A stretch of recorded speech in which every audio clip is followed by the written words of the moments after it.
नमस्कार मंडळी, विभूती दर्शन या यूट्यूब चॅनलमध्ये तुमचे सर्वांचे स्वागत आहे। तुळशी विवाहाची सुरुवात लवकरच होणार आहे आणि आपल्या हिंदू परंपरेनुसार दरवर्षी आपण दिवाळीच्या नंतर तुळशी विवाह करत असतो। भगवान विष्णू कार्तिक महिन्यातील देवउठणी एकादशीला संपूर्ण 4 महिने झोपून उठतात, तेव्हा तुळशीचा विवाह भगवान विष्णूजी सोबत केला जातो। तुळशी ही भगवान विष्णूला अतिशय प्रिय आहे आणि त्यामुळे तुळशीला लक्ष्मीचं स्थान सुद्धा दिलेलं आहे, म्हणून तुळशीचा विवाह भगवान विष्णू सोबत केला जातो। भगवान विष्णू सोबत तुळशीचा विवाह करावा की श्री कृष्णासोबत तुळशीचा विवाह करावा आणि तुळशीचा विवाह शालिग्राम सोबत का बरं केला जातो, तसेच तुळशीच्या विवाहामध्ये अशी कोणती वस्तू आहे जी ठेवणे अत्यंत महत्त्वाचं आणि शुभ मानलं जातं। तर चला मंडळी, आजच्या व्हिडिओमध्ये आपण याविषयी संपूर्ण माहिती बघणार आहे। तुळशी विवाहाची विधिवत माहिती आजच्या व्हिडिओमध्ये मी तुम्हाला देणार आहे, त्यामुळे व्हिडिओ शेवटपर्यंत बघा। आणि जर तुम्ही विभूती दर्शन या यूट्यूब चॅनलवर नवीन आहात तो चॅनलला सबस्क्राईब करा आणि बेल आयकॉनला प्रेस करा, सोबतच व्हिडिओला लाईक करा आणि तुम्हाला जर काही प्रश्न पडले असतील तर ते सुद्धा तुम्ही मला कमेंट्समध्ये विचारू शकता। चला तर व्हिडिओला सुरुवात करू। ज्यावेळी चातुर्मासाची सुरुवात होते त्यावेळी भगवान विष्णू निद्रस्त अवस्थेमध्ये जातात आणि आपल्या संपूर्ण पृथ्वीचा कारभार हे शिवजीच्या हाती सोपून जातात। त्यानंतर देवउठणी एकादशीला भगवान विष्णू आपल्या निद्रस्त अवस्थेतून जागे होतात आणि याच दिवशी चातुर्मासाची समाप्ती होते। आणि आपल्या निद्रस्त अवस्थेतून जागे झाल्यानंतर संपूर्ण पृथ्वीचा, संपूर्ण विश्वाचा कारभार परत एकदा भगवान विष्णू आपल्या हातात घेतात आणि हा दैवी मिलनाचा उत्सव म्हणून या दिवशी भगवान विष्णूचा विवाह तुळशी सोबत केला जातो। हिंदू दिनदर्शिकेनुसार तुळशीचे लग्न कार्तिक महिन्याच्या शुक्ल पक्षाच्या 12व्या दिवसापासून सुरुवात होते आणि हा सोहळा प्रबोधिनीच्या एकादशीपासून कार्तिक पौर्णिमेपर्यंत चालू असतो। म्हणजे तुळशी विवाह हा कधी कधी 5 दिवसाचा असतो तर कधी 4 दिवसाचा असतो।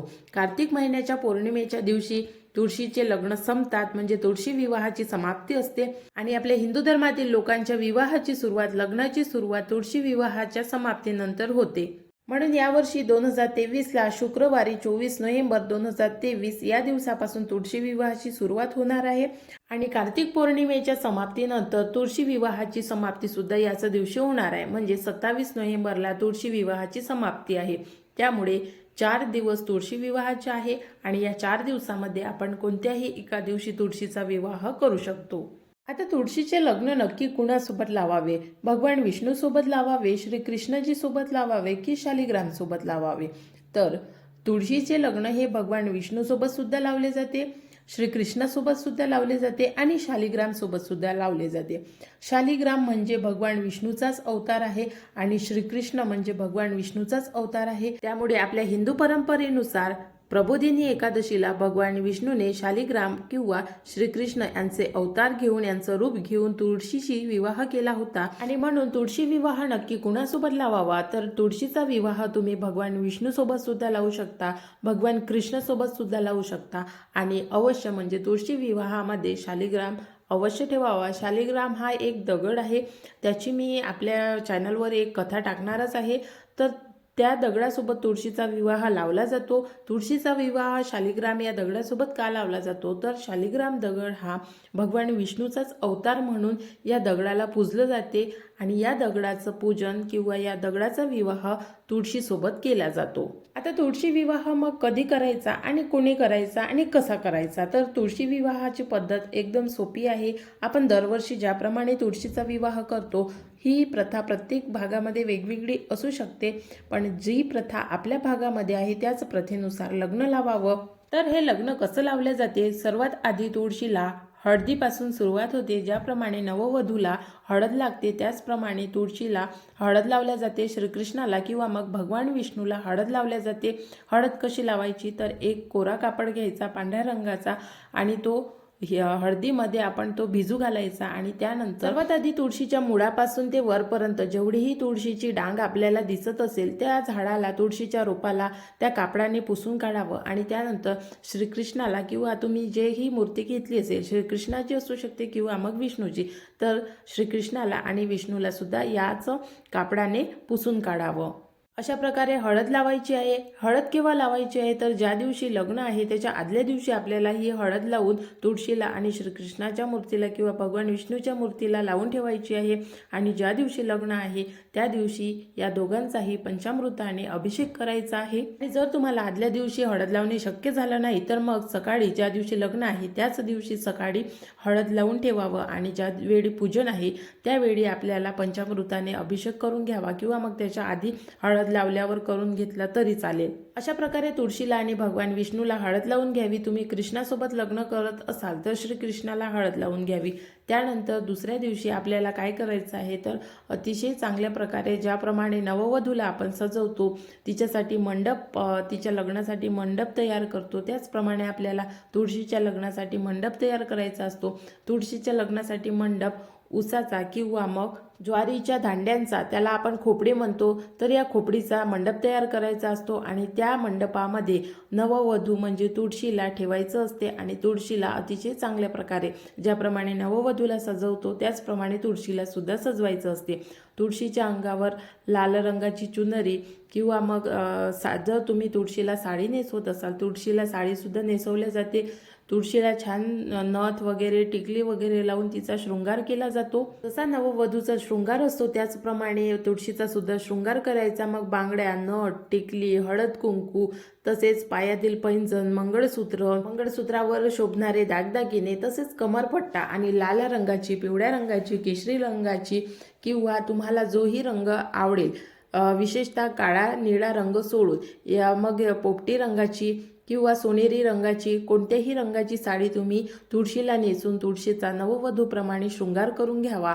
तुम्हाला जर तुळशीला साडी नेसवता येत नसेल तर मग तुळशीच्या डोक्यावरती जी लाल रंगाची चुनरी असेल, गुलाबी रंगाची असेल किंवा सोनेरी रंगाची असेल, जी नववधूला तिच्या लग्नामध्ये असते, तर ती तिच्या तुळशीच्या डोक्यावर म्हणजे तुळशीच्या अंगावर टाकावी.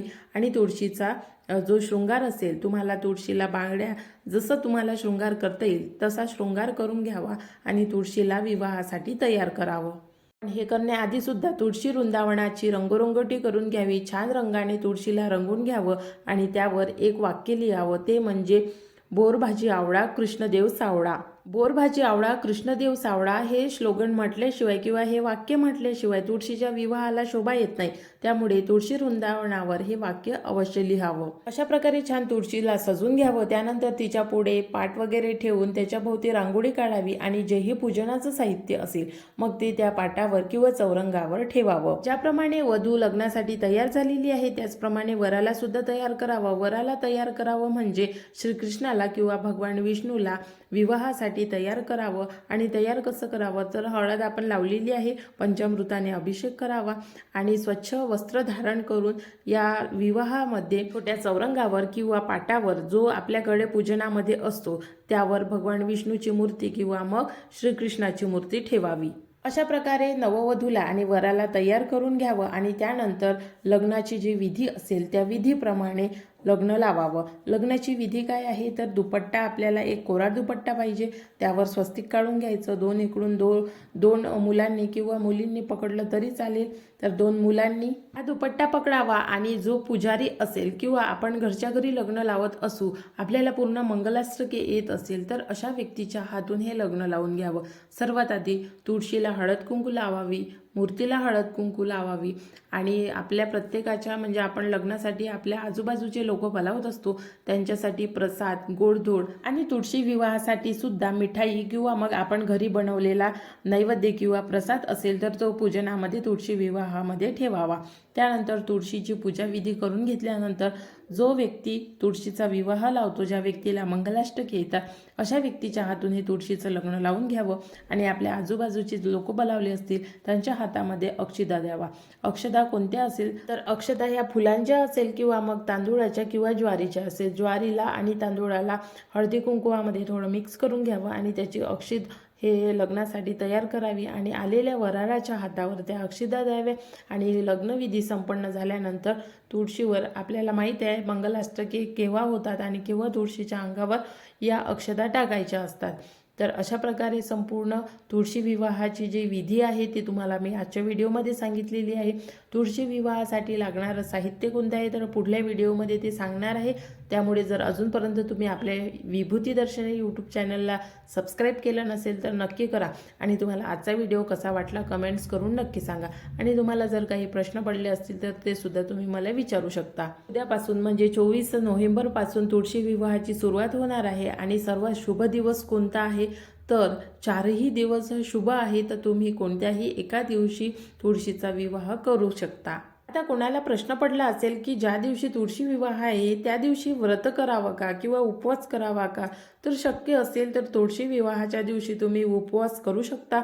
आणि जर तुम्हाला नसेल वाटत की उपवास करायचा तर आपल्या इच्छेनुसार उपवास करावा किंवा मग करू नये. आपल्या सर्वांना तुळशी विवाहाच्या खूप खूप शुभेच्छा. नवीन व्हिडिओमध्ये आणि नवीन माहितीसोबत लवकरच भेटू. आजचा व्हिडिओ बघितल्याबद्दल धन्यवाद.